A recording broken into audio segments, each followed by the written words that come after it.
For men that are on ADT, libido or sex drive can be one of those factors that's largely impacted.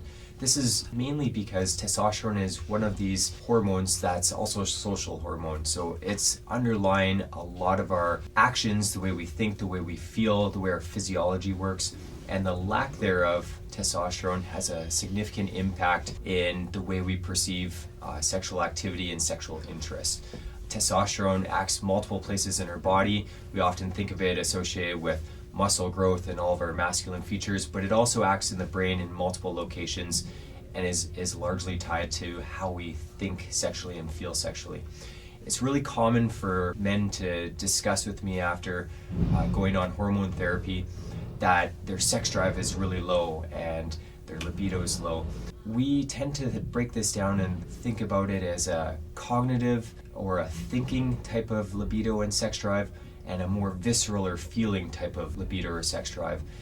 And with hormone therapy, we have the lack of the visceral or the feeling of sex drive, but we still think about it, and we still, if we have a partner, we still think our partner is attractive and we're sexually interested in our partner, but that feeling might be missing for a lot of these men on hormone therapy. And that discordance and discrepancy can be pretty challenging to think about sometimes, and can be really challenging even with relationship dynamics.